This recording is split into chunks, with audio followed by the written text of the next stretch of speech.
college football season, and here in Atlanta, fans of the Clemson Tigers and Georgia Bulldogs could not be more eager and excited to get this 2024 campaign underway. Georgia opens as the #1 team in the country, in large part because Carson Beck has returned for his second season as the Dogs' starting quarterback. It's also year 2 at the helm of the Clemson offense for Cade Klubnik. The Tigers hoping to build on a 5-game winning streak that ended last season. And welcome everybody to the Aflac Kickoff Game from Mercedes-Benz Stadium in Atlanta. The roof closed on a hot and humid day in the capital of Georgia. Clemson and Georgia in the 66th meeting in a great rivalry that dates back to 1897.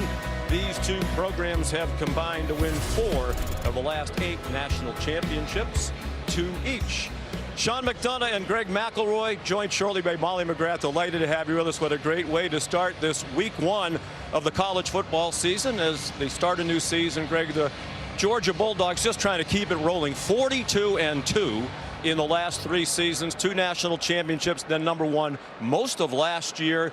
Clemson, after 6 straight years in the playoff, 3 years out, they're trying to bring back the mojo. Well, when you have as many losses as national championships, it's a pretty good job, right? But you look at Georgia, they have everything you could want to compete again this year. They have great talent, they have great depth, and they have experience at key positions like quarterback and along the offensive line. Now on the other side, Clemson, once the top program in the sport, according to many, tales of their demise are greatly exaggerated. I mean, they played more snaps by true freshmen last year than anyone in the country, and according right now to the odds makers in the desert, they're the favorites in the ACC, which would lead them back into the college football playoff and with a first-round bye. So still a lot there left in the tank for Dabo Swinney.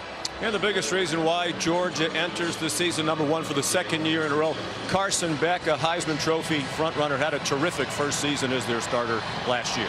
He's amazing, just a terrific thrower, big, physical, great arm talent, but he's so accurate. And you see that 6% off-target rate. That's the best in the country. And it's not like he was just dinking and dunking his way around the field. He averaged nearly 10 yards an attempt. So he's pushing the ball down the field and can exploit any void that you might have in your defense. Meanwhile, Clemson won 9 games last year. At most places, that's really good, but not when you won 10 games or more 12 years in a row prior to that. Cade Klubnik was up and down. Dabo Swinney says if they're going to get back among the elite, he needs to cut down on mistakes. And they're really optimistic about his growth this offseason. He's more comfortable in year 2 in Garrett Riley's offense. He's more physically mature. He's gained a bunch of weight, up to 210 pounds.